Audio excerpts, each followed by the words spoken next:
paano ko ba ito ginawa? Panoorin natin.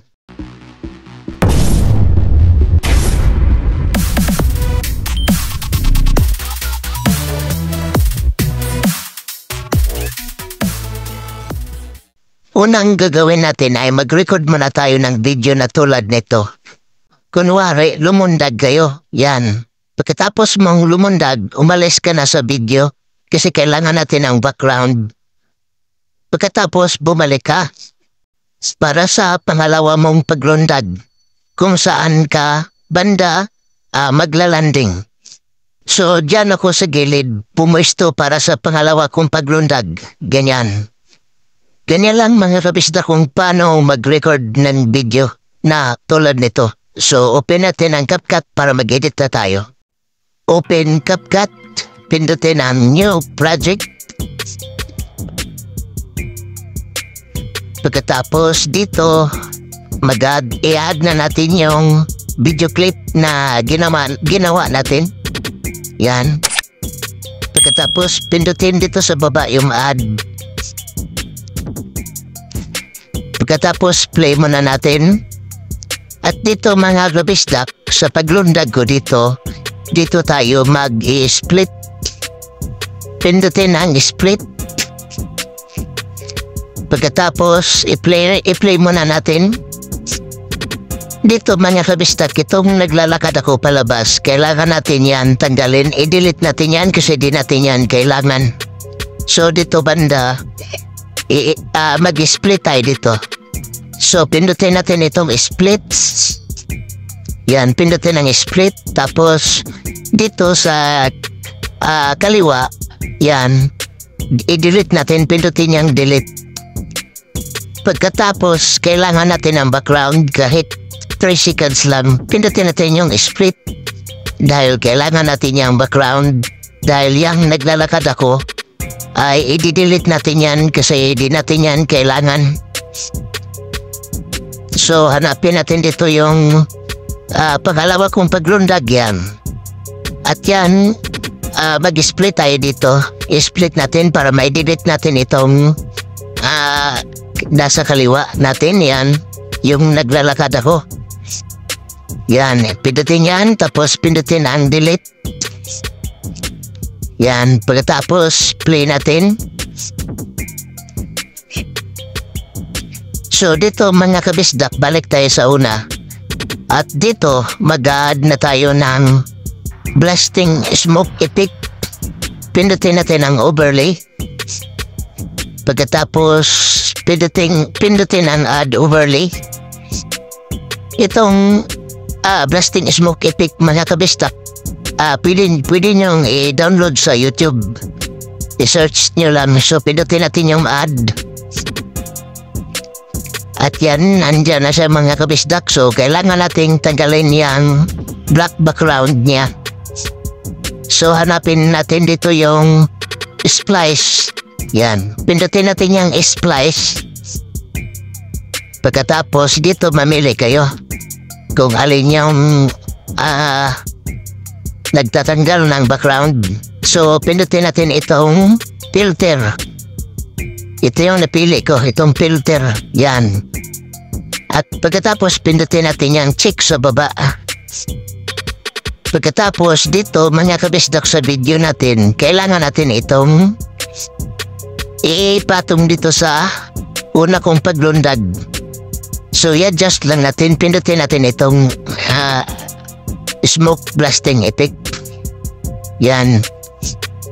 Pindutin natin ito. Tapos, ipatong natin dyan sa nakalundag ako sa ere. Yan.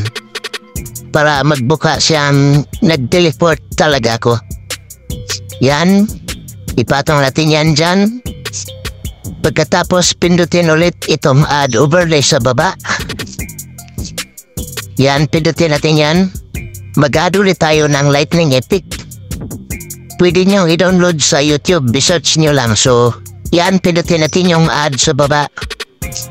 Pagkatapos nating may add, tanggalin natin itong black background. Pindutin natin ulit itong splice. Yan. Tapos pindutin ang filter. Pagkatapos pindutin ulit itong check sa baba. Yan. At yan mga kabistak, yung lightning effect niya, ipatong natin ulit doon sa unang paglundag ko na nasa area na ako yan. Diyan. Ipatong natin doon sa nauna nating blasting smoke effect para magbuka siyang nag-teleport talaga ako na may kidlat. Yan. Ipatong natin yan dyan. At yan. At dito naman sa pangalawa kong paglundag dito mga kabisdak, mag-add ulit tayo ng isa pang blasting smoke effect, yung kulay blue. So pinutin ang add overlay. Ganon pa rin, pwede nyong i-download yan sa YouTube. Yan. Tapos na-add na natin. So tagalan natin ang black background. So pindutin natin yan. Pindutin ang splice. Ganon pa rin mga kabisdak, pindutin ang filter. Tapos pindutin ang check sa baba. Yan.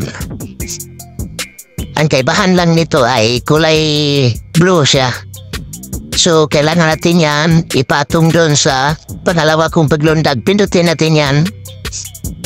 Yang blue blasting effect. Ipatong natin sa paglundag ko sa pangalawang paglundag ko yan dyan.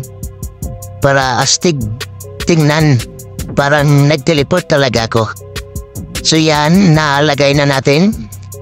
At dito mga kabistak, mag-add ulit tayo ng isa pang lightning effect. Yan, pindutin natin yung lightning effect.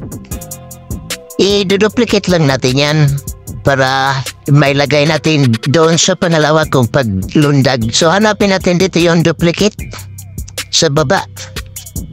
Hanapin natin yung duplicate.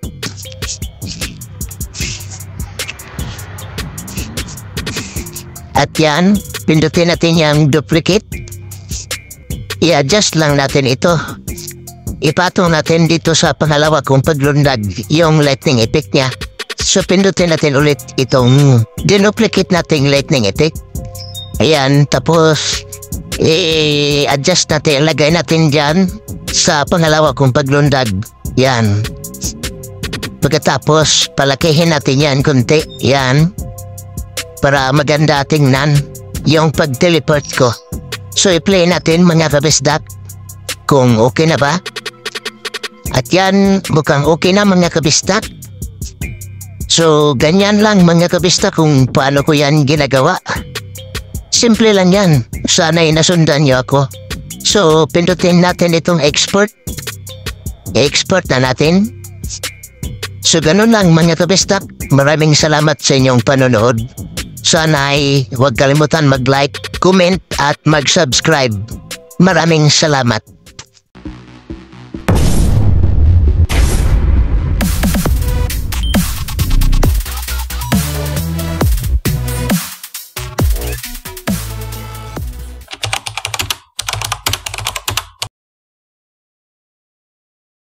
You